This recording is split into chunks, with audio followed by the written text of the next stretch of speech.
اے اللہ اپنے رسول پاک صلی اللہ علیہ وآلہ وسلم اور ان کی آل پر اور بھلائیوں کی طرف سبقت لے جانے والے آپ صلی اللہ علیہ وآلہ وسلم کے صحابہ کرام پر درود و سلام اور برکتیں نازل فرما۔ پیارے دوستو السلام علیکم۔ پیارے ساتھیوں، حضور اکرم صلی اللہ علیہ وآلہ وسلم کے روضہ مبارک کے اوپر جو ابھار دکھتا ہے، بہت سے لوگوں کے مطابق کہا جاتا ہے کہ یہ ایک شخص کی قبر ہے، اور بعض کا کہنا ہے کہ یہ ایک کھڑکی ہے۔ مگر دوستو، جب گنبد خضرا کی کھڑکیوں اور اس ابھار کو کھولا گیا تو مدینہ منورہ میں ایسا معجزہ رونما ہوا جسے سن کر آپ کا ایمان مزید تازہ ہو جائے گا۔ آج کی اس ویڈیو میں جب آپ خود دیکھیں گے تو حیران نہیں جائیں گے، اس لیے گزارش بس اتنی سی ہے کہ ویڈیو کو آخر تک ضرور دیکھے گا اور اس قیمتی ویڈیو کو اپنے دوستوں میں بھی لازمی شیئر کیجیے گا۔ اور پیارے دوستوں، بات ہے ہمارے آقا حضور صلی اللہ علیہ وآلہ وسلم کی،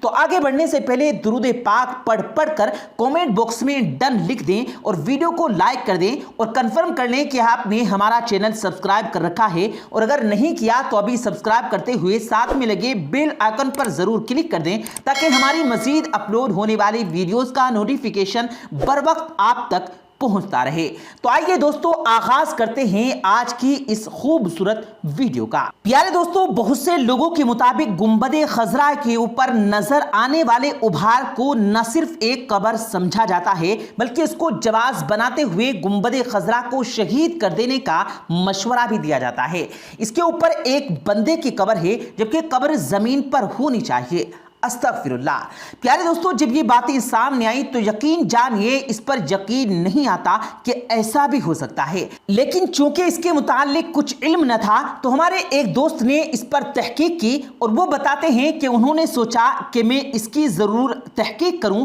اور دیکھوں گا کہ اصل ماجرا کیا ہے۔ سو میں نے اپنے ایک عزیز اہل سنت دوست سے ذکر کیا تو وہ کہنے لگے کہ ہاں، سعود بن عبد العزیز کے دور میں ایک شخص روضہ مبارک پر چڑھایا گیا تھا کہ اس کو شہید کیا جا سکے، لیکن اللہ عز و جل کو یہ منظور نہ تھا، سو اس پر بجلی گری اور وہ وہیں پر مر گیا، جسے بعد میں نیچے اتارنے کی بہت کوشش کی گئی لیکن ناکامی ہی رہی۔ پھر اس شخص کو ادھر یعنی اوپر ہی دفنا دیا گیا، لیکن نہ جانے کیوں دوستو دل نہیں مان رہا تھا کہ روضہ رسول صلی اللہ علیہ وآلہ وسلم پر کسی کی قبر بھی ہو سکتی ہے۔ اگر خدا نہ خواستہ ایسا ہے بھی تو یہ تو اس گنبد خضرا کو شہید کرنے کی نیت کے جرم میں ایسا ہوا تھا، تو پھر اسے دوبارہ شہید کرنے کی کوشش جاری تھی، جبکہ ان کے سامنے اس آدمی کی عبرتناک موجود ہے۔ بہت ہی عجیب و غریب سوالات تھے۔ پھر سوچا کہ مدینہ منورہ کے لوگوں کو پوچھا جائے جو وہاں رہتے ہیں کہ یہ کیا ماجرا ہے۔ پیارے دوستوں، وہ دوست بتاتے ہیں کہ جب میں نے ان دوستوں سے پوچھا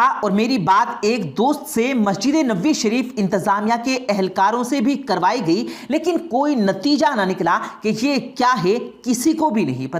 یا شاید کوئی بتانا ہی نہیں چاہ رہا، لیکن کوئی قبر بھی تو نہیں بتا رہا تھا کہ یہ کوئی قبر ہے، اس لیے مجھے زیادہ تشویش ہوئی۔ پھر دوستوں، میری ملاقات ایک سعودی دوست سے ہوئی جس سے تقریباً پچھلے 3 سالوں سے ملاقات کا سلسلہ جاری تھا، تو میں نے اس سے پوچھا کیوں بھائی یہ کیا ماجرا ہے۔ میں نے گنبد خضرا کے اوپر اس ابھار کی تصویر کیمرے میں سیو کر لی تھی، جب اس کو دکھائی تو وہ خود بھی ایک بار دیکھ کر پریشان ہو گیا اور لا علمی کا اظہار کرنے لگا۔ لیکن جب میں نے اسے بتایا کہ بعض لوگ کہتے ہیں کہ یہ کوئی قبر ہے، میری اتنی سی بات پر اس کا تو جیسے رنگ ہی سوکھ گیا اور آنکھوں میں پانی میں واضح دکھ رہا تھا کہ وہ بس اتنا بولا کہ کیا روضہ رسول صلی اللہ علیہ وآلہ وسلم کے اوپر کسی کی قبر، یعنی آج صلی اللہ علیہ وآلہ وسلم کی قبر مبارک کے اوپر کسی کی قبر۔ پھر میں نے اس کو بتایا کہ یہی تو سارا معاملہ ہے کہ میرا بھی دل نہیں مان رہا اور میں بھی پہلی بار ہی غور کر رہا ہوں۔ خیر پیارے دوستوں، وہ شخص بتاتا ہے کہ اس نے مجھے کہا کہ تم ابھی جاؤ، لیکن موبائل پر کال کر کے پوچھنا،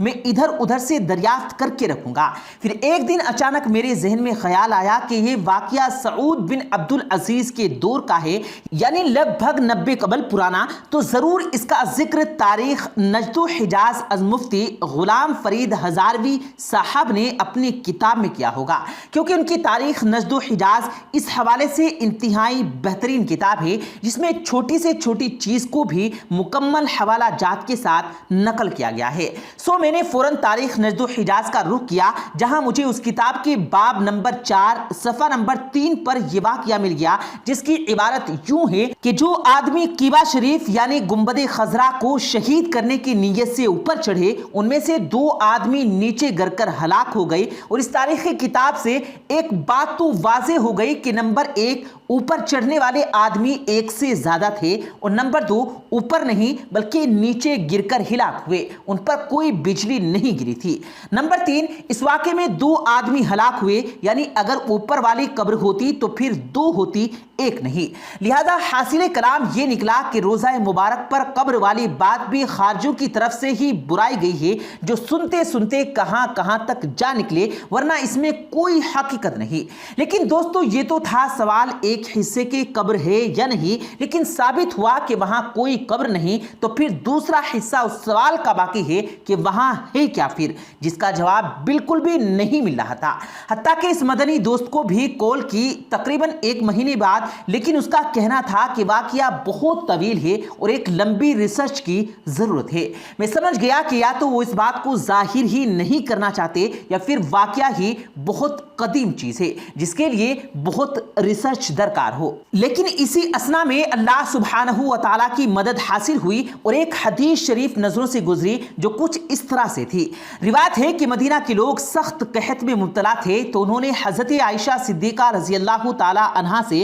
اپنی بدحالی کی شکایت کی، تو آپ رضی اللہ تعالیٰ عنہا نے فرمایا کہ حضور نبی کریم صلی اللہ علیہ وآلہ وسلم کی قبر کے پاس جاؤ اور اس سے ایک کھڑکی آسمان کی طرف اس طرح سے کھولو کہ قبر انور اور آسمان کے درمیان کوئی پردہ حائل نہ رہے۔ راوی کہتے ہیں کہ انہوں نے ایسا ہی کیا، بس پھر بہت زیادہ بارش ہوئی، حتیٰ کہ خوب سبزہ اگایا، اونٹ اتنے موٹے ہو گئے کہ جیسے چربی سے پھٹ پڑے۔ لہٰذا اس سال کا نام ہی عام الفتح یعنی سبزہ و کشادگی کا سال رکھ دیا گیا، اور اس کو بہت سارے لوگوں نے روایت کیا ہے۔ پیارے دوستو، اس حدیث مبارکہ کے بعد ہمیں دوسرے سوال کا بآسانی جواب مل جاتا ہے کہ جن لوگوں نے گنبد خضرا بعد میں تعمیر کیا تھا مسجد کی شان و شوکت کی خاطر، انہوں نے ہی ضرور اس میں یہ کھڑکی چھوڑی ہوگی۔ لیکن دوستو دوسری طرف بہت سے لوگ ان روایات کا انکار کرتے ہیں کہ یہ ضعیف ہیں، اور وہ کیوں ان روایات کا انکار کرتے ہیں اس پر بھی بات کرتے ہیں کہ وہ کن وجوہات کی بنا پر ان روایات کا انکار کرتے ہیں۔ پیارے دوستو، کچھ لوگوں کا یہ خیال ہے کہ قبر رسول صلی اللہ علیہ وآلہ وسلم پر موجود گنبد خضرا پر جو کھڑکی ہے، یہ حضرت عائشہ صدیقہ رضی اللہ تعالی عنہا کے کہنے پر صحابہ کرام نے اس وقت کھولی تھی جب ایک دفعہ مدینہ میں قحط ہو گیا تھا۔ اس طرح قحط ختم ہو گیا تھا۔ اس روایت کے انکار میں بھی مختلف وجوہات اور مختلف روایتیں ملتی ہیں، یعنی دوسرے راوی یہ بات کہتے ہیں کہ تاریخی حوالے سے ثابت ہے کہ حضرت عائشہ رضی اللہ تعالی عنہا کی زندگی میں حجرہ عائشہ کے، جس میں نبی کریم صلی اللہ علیہ وآلہ وسلم کی قبر تھی، اپنی اسی حالت میں برقرار ہے جس صورت میں نبی اکرم صلی اللہ علیہ وآلہ وسلم کے زمانے میں تھی، یعنی کچھ حصے پر چھت لگی ہوئی اور کچھ حصہ بغیر چھت کے کھلا۔ مطلب قبر نبی صلی اللہ علیہ وآلہ وسلم ایسی نہیں تھی کہ مکمل ڈھکی ہوئی ہو، کہ جیسا کہ صحیح بخاری میں عائشہ رضی اللہ تعالی عنہا سے مروی ہے